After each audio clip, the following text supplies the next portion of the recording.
We're lying at anchor here in Sevastopol on the Crimea in southern Ukraine, the great cruisers of the legendary Russian Black Sea Fleet. The Russian Defense Ministry has invited journalists to view the warships.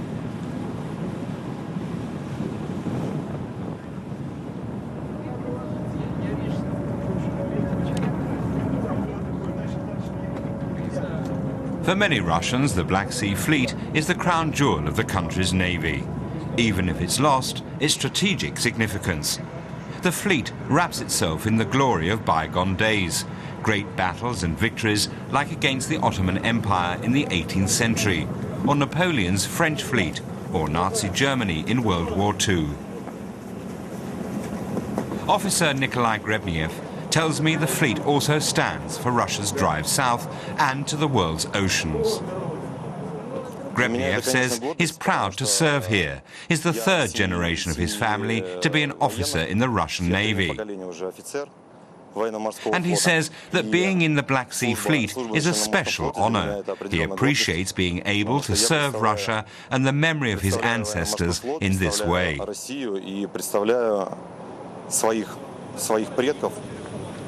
A camera team from a Russian TV station called Zvezda or Star is also here.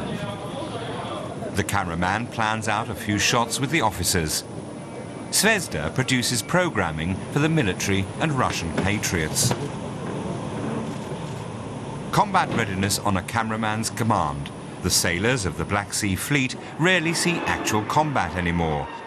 The last time was during the war against Georgia 2 years ago. But there's another kind of pressure on them.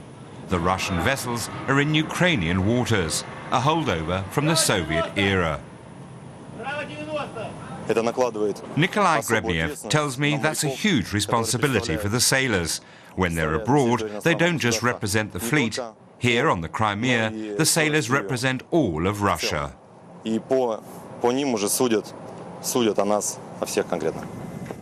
Since the breakup of the Soviet Union, the fleet has been a constant bone of contention between Russia and Ukraine.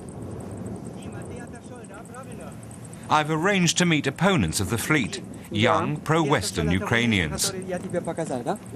They think Russia and its ships should leave the Crimea as soon as possible. Maxim Kizyuk proudly shows me photos of their last protest action. They painted the Ukrainian flag on the wall of the Russian naval base. For these Ukrainians, the fleet is a symbol of Russia's desire for dominance in the former Soviet republics, especially since the pro-Russian Viktor Yanukovych took office as president in February of this year. Maxim tells me he's quite certain that the new leadership, the new president and parliament will betray the Ukrainian people. He says they're just puppets in the hands of Moscow and are simply carrying out what they've been told to do. They don't care about what's good for Ukrainians, he says.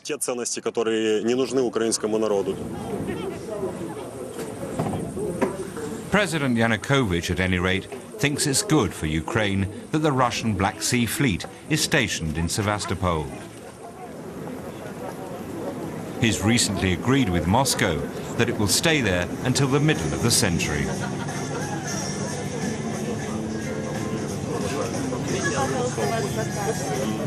The young Ukrainian patriots are angry about this new agreement.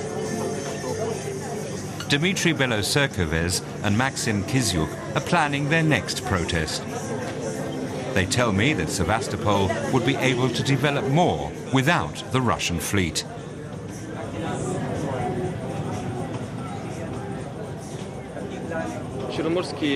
Dmitry explains that Ukraine gets some $96 million from Russia for allowing the fleet to lie here. But Sevastopol only sees about 10% of that, and the main economic problem is that the fleet takes up a lot of space that could be used as civilian industrial harbour.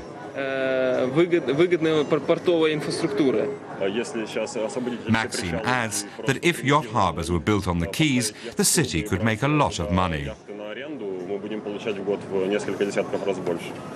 Dmitry and Maxim show me their city. I'm amazed by the opulent architecture and feel like I'm in a spa resort. And I'm struck by how many tourists there are. I can hardly imagine that during the Soviet era, Sevastopol was what was known as a closed city. Non-residents needed permits to visit. At a souvenir stand, I find a cloth captain's hat. That reminds me of childhood vacations on Germany's North Sea coast.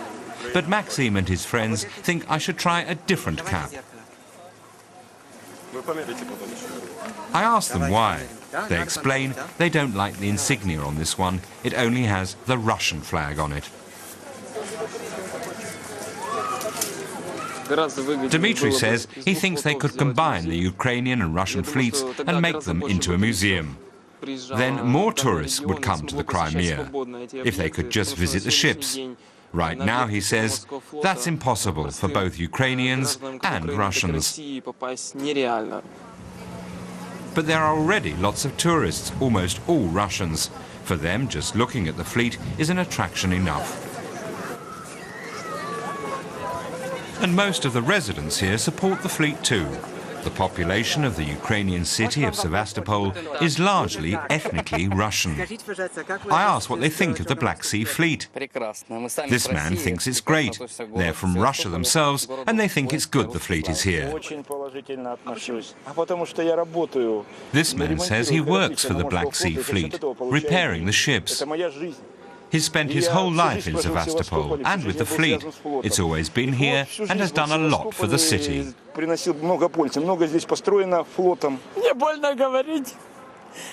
This woman says it pains her to have to point out that Sevastopol was founded by Russian Tsar Peter the Great. And she thinks it would be an outrage to remove the Russian fleet. He says that the fleet has defended the city from the beginning. And everyone who visits here only does so because of the Black Sea Fleet.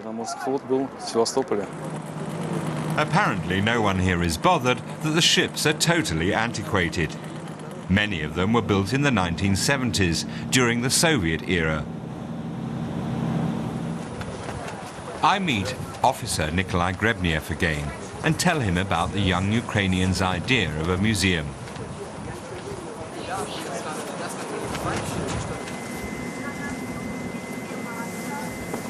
He says that's nonsense. Russia needs this fleet. He goes on to say Moscow has decided the forces in Sevastopol will get new ships this year. They'll be worth the equivalent of more than 2 billion euros. Officer Grebniev tells me that the people in Sevastopol are well disposed towards them and are happy they're staying. And he says the fleet will remain as inseparable from the city as it's been in the past. It's